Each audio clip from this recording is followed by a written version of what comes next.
So hello guys, स्वागत है एक और नई वीडियो में। इस वीडियो हम कवर करेंगे do while and nested for. ठीक है, हमने पिछली वीडियो में देखा था वाइल क्या होता है और फॉर लूप क्या होता है। ठीक है, तो लेकिन आज की वीडियो में हम करेंगे do while and nested for. ठीक है, तो फ्रेंड सबसे पहले मैं आपको रफली बता देता हूँ, उसके बाद मैं जो भी रफली बताया उस प्रोग्राम को मैं एग्जीक्यूट करके टर्बो पे आपको बता देता हूँ। ठीक है, तो चलते हैं सबसे पहले रफ स्क्रीन पर। ओके गाइस, तो इसमें हम डू वाइल को देखते हैं। डू वाइल का सिंटैक्स क्या होता है। डू वाइल के लिए हमें लिखना पड़ता है सबसे पहले डू।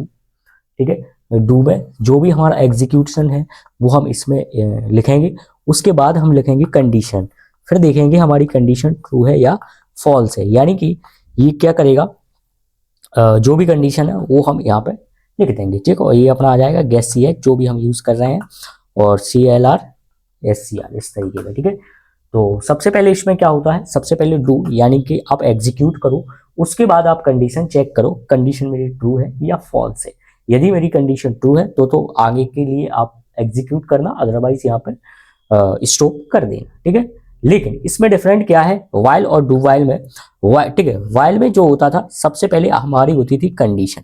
क्या होती थी? कंडीशन। उसके बाद हम एग्जीक्यूट करते थे। ठीक है, लेकिन डू वाइल में क्या हो रहा है, सबसे पहले एग्जीक्यूट करो उसके बाद कंडीशन चेक करो। ठीक है, क्लियर होगी मेरी? ठीक है, या एक काम करता हूँ और अगेन फिर से दिखा देता हूँ। हम वाइल में क्या करते थे, हम वाइल लिखते थे और इसमें कोई भी कंडीशन बना देते थे और इस तरीके से एग्जीक्यूट होता था। यानी कि हमारी सबसे पहले वाइल में क्या होती थी, कंडीशन चेक होती थी, यदि ये ट्रू है तब ये प्रोग्राम एग्जीक्यूट करता था। लेकिन डू वाइल में ऐसा नहीं है। डू वाइल में आप पहले एग्जीक्यूट करा दो यानी कि रन करा दो, उसके बाद कंडीशन चेक करा दो। कंडीशन चेक करने के बाद यदि कंडीशन ट्रू है तो फिर से आप रन करा दो। ठीक है, ये होता है डू वाइल में। ठीक है, तो इसका एग्जांपल भी समझा देता हूं मैं। ठीक है, यानी कि वाइल में क्या होता था, जब तक कंडीशन ट्रू नहीं है तो मेरा प्रोग्राम रन नहीं करेगा, लेकिन डू वाइल में मिनिमम 1 टाइम रन करेगा, उसके बाद कंडीशन चेक करेगा। ठीक है, तो इसका एग्जांपल बना देता हूं। सबसे पहले मैंने लिया वाइड मैन का, मैंने इस तरीके से यूज कर लिया। ठीक है, वाइड मैन का मैंने यूज किया, यहाँ पे कोई भी एक वेरिएबल ले लिया, इंट ए को वैल्यू दे दी 1 दे दी। ठीक है, और मैंने डू में लिख दिया, डू में क्या लिख दिया, सी आउट करा दो। ठीक है, हेलो। ठीक है, और ए को यहाँ पे मैंने प्लस प्लस करा दिया। ठीक है, और मैंने वाइल लिया और इसमें इस तरीके से डाल दिया। ठीक है, और ये मैंने गैस सी एच वगैरह लगा दिए जो कि मुझे कंपलसरी है लगाने, और C L R S C R मैंने लगा, ये एग्जीक्यूट, ये मैंने क्लोज कर दिया इस वाले। ठीक है, तो सबसे पहले इंट ए के पास क्या है, 1 है। इंट ए के पास क्या है, तो ये क्या करेगा, डू रन करेगा मेरा। तो डू में क्या लिखा है, सी आउट करा दो हेलो, तो मेरा आउटपुट आ जाएगा हेलो। मेरा आउटपुट क्या आ जाएगा, हेलो। अब ये क्या करेगा, इंक्रीमेंट कर देगा किसको, ए को। तो ए के पास वैल्यू क्या हो जाएगी, ए के पास वैल्यू हो जाएगी 2। ए के पास क्या वैल्यू हो जाएगी, 2। अभी क्या है, ए के पास 1 है, लेकिन ये इंक्रीमेंट कर रहा है, ए की वैल्यू हो जाएगी 2। अब यहाँ पे एग्जीक्यूट होगा क्या, ए जो ए की वैल्यू जो 2 है वो 1 से छोटी है क्या, नहीं है, तो मेरी कंडीशन हो जाएगी फॉल्स। ठीक, मेरी कंडीशन क्या हो जाएगी, फॉल्स। तो मेरा प्रोग्राम एग्जीक्यूट नहीं करेगा, ओनली ये वाला आउटपुट आएगा, इतना ही हेलो। ठीक है, इतना ही मेरा आउटपुट आएगा हेलो। लेकिन मैं यहाँ पर 1 की जगह 11 कर दूं, 1 की जगह 11 कर दूं, 1 की जगह काम करता हूँ 4 कर देता हूँ, 1 की जगह मैंने 4 कर दिया, तो क्या हुआ, तो उसमें सबसे पहले ये मैं इसे अगेन रन करूंगा। ए के पास क्या है, 1, आउटपुट आ जाएगा मेरा हेलो, आउटपुट मेरा आ जाएगा हेलो। ये क्या करेगा, ए को प्लस प्लस कर देगा, यानी कि ए की वैल्यू हो जाएगी 2। क्या 2 जो है 4 से छोटा है, जी हाँ है, कंडीशन मेरी हो गई है ट्रू। कंडीशन क्या है, ट्रू। तो ये क्या करेगा, अगेन इसको डू से कहेगा आप अगेन रन कीजिए, तो अगेन मेरा आउटपुट आ जाएगा हेलो। ठीक है, अगेन मेरा आउटपुट क्या आ जाएगा, हेलो। ये क्या करेगा, ए प्लस प्लस कर देगा, ए की वैल्यू 2 थी, 2 से इंक्रीमेंट करके ए की वैल्यू को कर देगा 3। ठीक है, ए की वैल्यू क्या हो जाएगी 3, ए की वैल्यू क्या हो जाएगी 3। तो ये चेक करेगा क्या 3 4 से छोटा है, जी हाँ है, कंडीशन ट्रू है, तो ये फिर से डू को जाएगा और मेरा अगेन आउटपुट आ जाएगा हेलो। ठीक है, ये इंक्रीमेंट कर देगा, अब 3 से इंक्रीमेंट होके अब वैल्यू हो जाएगी क्या 4, ए की वैल्यू क्या हो जाएगी 4, ए की वैल्यू क्या हो जाएगी 4। तो ये चेक किया क्या 4 से छोटा है, नहीं है, तो कंडीशन मेरी हो गई है फॉल्स। अब आउटपुट नहीं आएगा, तो मेरा आउटपुट कितने निकल के आ जाएंगे, हेलो हेलो हेलो। तो इस तरीके से ये काम करता है अपना डू वाइल। ठीक है, तो दूसरा ठीक है, इसका स्क्रीनशॉट लो, मैं इसे हटा रहा हूं क्योंकि अब मैं आपको दूसरा टॉपिक बता रहा हूं। दूसरा टॉपिक क्या था, नेस्टेड फॉर। ठीक है, नेस्टेड फॉर। ठीक है, तो नेस्टेड आई होप आपको याद हो, नेस्टेड का मतलब क्या होता है? नेस्टेड का मतलब होता है एक चीज के अंदर एक दूसरी चीज का होना, जो कि हमने इफ में पढ़ा था, नेस्टेड इफ पढ़ा था ना, उसमें हम नेस्टेड लिखते थे। लेकिन हमारा आज का प्रोग्राम एजेंडा क्या है? Nested for. तो मतलब एक फोर के अंदर दूसरे फोर का होना नेस्टेड फोर कहलाता है। ठीक है, तो इसका सिंटेक्स क्या होता है? इसका सिंटेक्स आप इस तरीके से समझ सकते हो। सबसे पहले फोर, और जो भी यहाँ पे जो इनिशियलाइजेशन लिखते थे, कंडीशन लिखते थे, और इंक्रीमेंट या फिर डिक्रीमेंट लिखते थे, वो सब यहाँ पे आपको लिखना कंपलसरी। तो एक फोर यानी एक फोर के अंदर दूसरे फोर का होना इनिशियलाइजेशन, कंडीशन, इंक्रीमेंट या डिक्रीमेंट, ठीक है, होना, और यहाँ पे जो भी हम एग्जीक्यूट करेंगे वो, और इसका ये, ठीक है। तो इस तरीके का सिंटेक्स होता है नेस्टेड फोर का। ठीक है, तो नेस्टेड मतलब एक चीज के अंदर दूसरी चीज का होना, लेकिन हम पढ़ रहे हैं नेस्टेड फोर, तो एक फोर के अंदर दूसरे फोर का होना नेस्टेड फोर कहलाता है। आई होप आपको ये डेफिनेशन अच्छे से समझ आ चुकी होगी। ठीक है, मैं इसका एक प्रोग्राम आपको एग्जीक्यूट करके दिखा देता हूँ। ठीक है, तो सबसे पहले हमने क्या किया? वॉइडमैन का यूज किया। वॉइडमैन से ही प्रोग्राम बनाते हैं, और यहाँ पे मैंने दो वेरिएबल डिक्लेयर कर दिए, आई और जे। ठीक है, फॉर लूप लिया, आई को वैल्यू दे दी 1, ठीक है, और आई को छोटा कर दिया 5 से छोटा, और आई प्लस प्लस, ठीक है। और इस तरीके से मैंने अगेन 4 लिया, जे की वैल्यू दे दी 1, और जे को छोटा कर दिया 5 से, और जे को प्लस प्लस, ठीक है। अगेन मैंने सी आउट किया इस तरीके से, सी आउट में डाल दिया आई को, ठीक है, और यहाँ पे एक लाइन ब्रेकर भी डाल दिया मैंने, लाइन ब्रेकर इस तरीके से डाल दिया मैंने। इस वाले का ये हो गया, इसका ये हो गया, और इस वाले का ये क्लोज कर दिया। ठीक है, तो अब ये किस तरीके से एग्जीक्यूट करेगा वो आप थोड़ा समझना अच्छे से। ठीक है, ध्यान रखना, जो बाहर का लूप होता है वो रो के लिए काम करता है, यानी कि रो बनाने का काम करता है, ध्यान रखना अच्छे से। और जो अंदर का लूप है वो कॉलम बनाने के लिए काम करता है, इतना माइंड में फिट कर लो। अब ये क्या है? आई के पास क्या है? 1 है, आई 5 से छोटा है, जी यहाँ है, कंडीशन मेरी क्या होगी? ट्रू। कंडीशन क्या है? ट्रू। तो यहाँ पे आओ, जे के पास क्या है? 1, जे 5 से छोटा है, और जे प्लस प्लस होना चाहिए।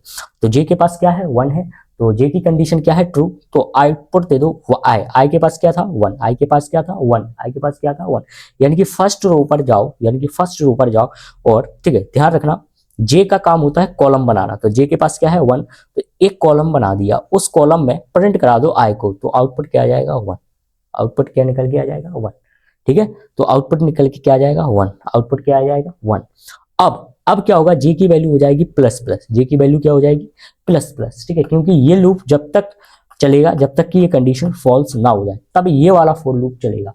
ठीक है, तो आई के पास क्या है? 1 है, 1 5 से छोटा था, इसलिए मेरा ये लूप चला। और जे के पास क्या था? 1 था, और जे 5 से छोटा है, जी हाँ है, कंडीशन ट्रू है, तो सी आउट करा दो आई को। तो उस कॉलम में आई, आई मतलब 1, आई के पास क्या है? 1 प्रिंट हो गया। ये क्या करेगा? जे को प्लस प्लस कर देगा, तो जे की वैल्यू क्या हो जाएगी? 2। 2 5 से छोटी है, जी यहाँ है, तो फिर से प्रिंट करा दो आई को, और आई के पास वैल्यू क्या थी? 1 ही थी, तो 1 ही प्रिंट होगा।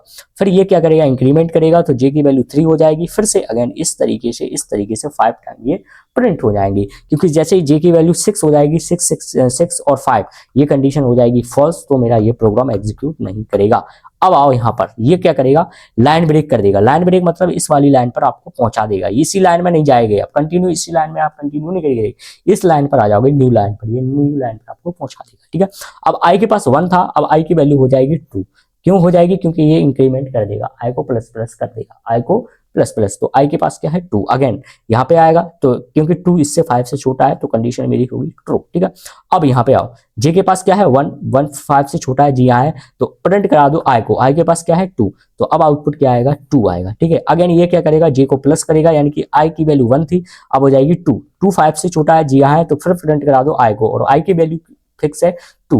तो अब जे के पास क्या है? 3। 3 5 से छोटा है, जी हाँ है, तो फिर 2 ये इंक्रीमेंट करेगा, 3 से 4 हो जाएगा, तो 4 कॉलम पर प्रिंट करा दो आई को, आई की वैल्यू क्या है? 2, फिर 2, इस तरीके से। ठीक है, कंडीशन हो गई फॉल्स, ये लाइन ब्रेक कर देगा, इस लाइन पे पहुंचा देगा। अब आई की वैल्यू 2 थी, अब आई की वैल्यू 3 हो जाएगी, क्योंकि ये इंक्रीमेंट कर देगा। ठीक है, तो फिर से 5 कॉलम में आई की वैल्यू प्रिंट होगी, आई की वैल्यू 3 है, तो 5 कॉलम, यानी कि 1 2 3 4 5 कॉलम में। ठीक है, तो ध्यान रखो, ये अगेन फिर लाइन ब्रेक करेगा, तो अब 3 से 4 वैल्यू हो जाएगी, तो 4 4 4 4 4। ठीक है, तो इस तरीके से प्रिंट करेगा। अब अगेन कर देगा, ये 5 हो जाएगी, तो 5 5 5 5, तो ये वाला आउटपुट अपना निकल के आ जाएगा। ठीक है, तो आई होप आपको ये चीज अच्छी से समझ आ चुकी होगी। ठीक है, तो थैंक यू, मैं आपको इसी को टर्बो पर रन करके भी बता देता हूँ। ठीक है, so okay guys, I hope आपको ये चीज़ अच्छे से समझ आ चुकी होगी।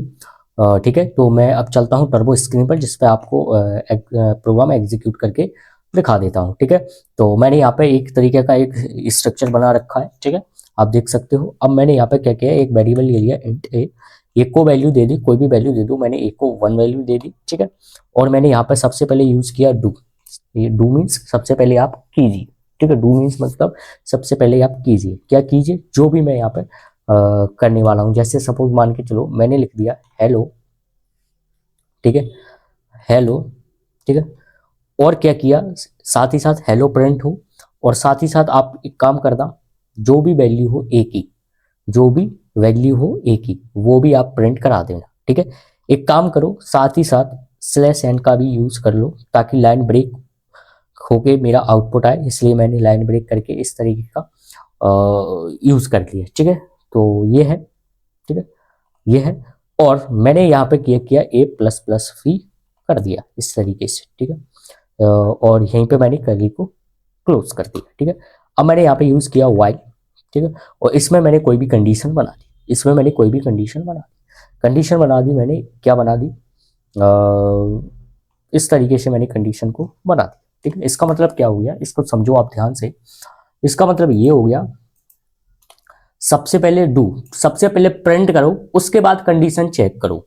सबसे पहले प्रिंट करो, उसके बाद कंडीशन चेक करो। जबकि वाइल में क्या होता था, जब वाइल में होता था पहले कंडीशन चेक करो, उसके बाद प्रिंट करो। समझ रहे हो, इसमें क्या है, डू वाइल में सबसे पहले आउटपुट जो भी हो, जो भी कैलकुलेशन हो, उस कैलकुलेशन को करो, उसके बाद कंडीशन चेक करो। ठीक है, तो सबसे पहले हमारा ये वाला वर्क करेगा, ये लाइन वर्क करेगी। इंट ए के पास क्या है 1, तो मेरा जो भी होगा ये वाला वर्क करेगा, ना कि ये। ध्यान रखना दोस्तों, कौन सा रन करेगा, ये वाला एग्जीक्यूट करेगा। ठीक है, तो आउटपुट आएगा हेलो, और ए की वैल्यू क्या है 1।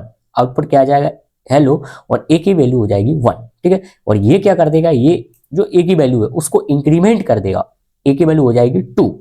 अब उसके बाद कंडीशन चेक होगी कि 2 जो है 10 से छोटा है, 2 जो है 10 से छोटा है, जी हाँ है, तो कंडीशन हो जाएगी ट्रू। तो कंडीशन हो जाएगी ट्रू, तो ये वाला प्रोग्राम मेरा एग्जीक्यूट होगा। ठीक है, तो देखता हूं, मैं चलाता हूं, आपको रन करके बता देता हूं। कंट्रोल F9 किया, आप देख सकते हो आ गया मेरा output, hello 1, hello 2, hello 3, hello 4, इस तरीके से हेलो 10 तक मेरा आउटपुट आ गया। ठीक है, अब देखो इस चीज को समझो, देखो ए के पास क्या है 1। अब मैं एक काम कर देता हूं, क्या काम कर देता हूं, इस तरीके से डाल देता हूं। ठीक है, ये देखो, अब इस चीज को समझो, ये कंडीशन क्या हो गई, फॉल्स। ये कंडीशन क्या हो गई, फॉल्स, क्योंकि ए के पास क्या है 1, और ए 1 से छोटा होना चाहिए। जी हाँ, है कंडीशन ट्रू। चलो और अच्छे तरीके से छोटी कंडीशन कर देता हूँ, ये है ना। तो यदि मैं इस तरीके का अपने वाइल में करता था, तो मेरा वाइल में प्रोग्राम एग्जीक्यूट नहीं करेगा, लेकिन फोर में कर जाएगा। जबकि ये कंडीशन क्या है, फॉल्स। क्यों है, क्यों कर जाएगा, क्योंकि ये सबसे पहले एग्जीक्यूट करेगा, उसके बाद कंडीशन चेक करेगा। तो एग्जीक्यूट तो मेरा हो जाएगा, ए के पास क्या है 1 है, तो मेरा आउटपुट क्या आ जाएगा, हेलो 1। ठीक है, और ये क्या कर देगा, ए को 2 कर देगा, यानी कि ए प्लस प्लस। क्या 2 जो है 0 से 0 बड़ा है क्या 2 वैल्यू से, नहीं है ना, तो मेरा आउटपुट नहीं आएगा। यानी कि मेरा जो प्रोग्राम है वो 1 टाइम एग्जीक्यूट हो जाएगा। देख सकते हो आप, मेरा प्रोग्राम हेलो 1, ये आ गया मेरा आउटपुट हेलो 1। ठीक है, और यहीं पे एक काम कर देता हूँ, यहाँ पे इक्वल 3 डाल देता हूँ, तो वही है जो पहले प्रिंट हुआ था 1 2 3 आ जाएगा, हेलो 1, हेलो 2, हेलो 3। ठीक है, सो आई होप आपको इस तरीके से डू वाइल का एग्जीक्यूट होते हैं और इस तरीके से वर्क करते हैं। ठीक है, डू वाइल के आपको बहुत सारे प्रोग्राम्स वगैरह यदि आपको चेक करना है, यानी कि इस पर तो मैंने सिर्फ एक ही प्रोग्राम बताया है। आप मेरी इसी की प्लेलिस्ट चेक कर लेना, उसमें बहुत सारे एग्जांपल है, वो एग्जांपल आप कर लेना। ठीक है, तो नेक्स्ट टॉपिक क्या था, नेक्स्ट था हमारा नेस्टेड 4। ठीक है, तो नेस्टेड 4 का भी मैं आपको एग्जांपल बता देता हूँ। ठीक है, नेस्टेड 4 में एग्जांपल के लिए सबसे पहले मैंने आई, ठीक है, और जे इस तरीके से वेरिएबल डिक्लेयर कर लिए। ठीक है, आई और जे। ठीक है, अब मुझे नेस्टेड 4 के लिए मुझे 4 का यूज करना पड़ेगा। 4 आई को वैल्यू मैंने 1 दे दी, और आई को इस तरीके से इक्वल 5 कर दिया, और यहाँ पे आई को प्लस प्लस कर दिया। ठीक है, इसी तरीके से अगेन 4 यूज किया, जे का वैल्यू ले ली, जे को मैंने 1 दे दिया। ठीक है, और जे को भी इक्वल 5 तक ही कर दिया और जे को मैंने प्लस प्लस कर दिया। ठीक है, इस तरीके से मैंने सी आउट किया। ठीक है, और यहाँ पे मैंने कोई भी वैल्यू काम कर देता हूँ, कुछ नहीं करा रहा हूँ मैं, सिर्फ स्टार प्रिंट करा देता हूँ। एक काम करो, आई को प्रिंट करा देता हूँ। ठीक है, इस तरीके से, और यहाँ पे चाहो तो थोड़ा स्पेस ले लो। ठीक है, मैंने इस तरीके का स्पेस ले लिया। ठीक है, और ये मैंने ब्रैकेट क्लोज कर दिया, ये अंदर वाले 4 का। ठीक है, अब ये वाले 4 से पहले मैं एक काम कर देता हूँ, लाइन ब्रेक लगा देता हूँ। लाइन ब्रेक लगाने के लिए हम क्या यूज करते हैं, स्लैश एन का यूज करते हैं। क्यों लगा रहा हूँ, जो कि मैंने आपको रफली ही बता दिया है। ये क्या करेगा, लाइन को ब्रेक करेगा। अल्ट F9 किया, कोई एरर है क्या, जी हाँ है, 2 एरर है मेरे प्रोग्राम में। ठीक है, क्यों है, क्योंकि मैंने 2 टाइम ये सेमी कोलन लगा दिया, जबकि यहाँ पे कॉमा लगाना था। अगेन किया अल्ट F9, अभी भी मेरे पास एक एरर है। तो मैं एरर इसलिए है क्योंकि मैंने इसका क्लोज नहीं किया है। ठीक है, तो उसको मैंने क्लोज कर दिया। अल्ट F9 किया, क्या कोई एरर नहीं है, तो कंट्रोल F9 किया, देख सकते हो आउटपुट मेरा आ गया 1 1 2 2 3 3 4 4 5 5। क्यों आया, ऐसा इसलिए आया, आई के पास क्या है, 1 है। ठीक है, आई के पास क्या है, 1। 1 जो होता है 5 से छोटा होता है, यानी कि ये 4 वाली कंडीशन होगी ट्रू। अब मैं इसके अंदर आ चुका हूं, तो ये जो लूप है, ये लूप वर्क करेगा जब तक कि ये कंडीशन फॉल्स ना हो, तब तक कि ये मेरा लूप एग्जीक्यूट करता रहेगा। उसके बाद फिर से रन करेगा। ठीक है, अब कैसे वर्क करेगा, आई के पास क्या है, 1 है। 1 जो है 5, सॉरी जे के पास क्या है, 1। ठीक है, जे जो है 5 से छोटी है, जी यहाँ है, तो सी आउट में दिखा दो आई के पास वैल्यू क्या थी, 1। ठीक है, सी आउट। ठीक है, अगेन जे के पास 2 होगा, तो जे, ठीक है, फिर से सेकंड कॉलम बनेगा, उसमें आई की वैल्यू ही प्रिंट होगी, तो आएगा 2। यदि आई की जगह आप 2 कर दोगे, आई की जगह देखो, पहले आउटपुट देख लो, आउटपुट क्या रहा, 1 1 2 2 3 3 4 4 5 5, इस तरीके का आ रहा है। यदि आई की जगह आप जे प्रिंट करा दो, तो आउटपुट क्या आ जाएगा, 1 2 3 4 1 2 3 4 5 1 2 3 4 5, इस तरीके से आउटपुट आएगा। ठीक है, तो आई होप आपको ये चीज अच्छे से समझ आ चुकी होगी। ठीक है, तो यदि आपको और भी एग्जाम्पल वगैरह करने हैं, ठीक है, तो मेरी की सी प्लेलिस्ट है, उसे चेक कर लेना, उसमें मैंने बहुत सारे एग्जाम्पल को समझाया है नेस्टेड 4 के लिए भी। ठीक है, तो नेस्टेड 4 में भी आप एग्जाम्पल देख सकते हैं। So thank you guys.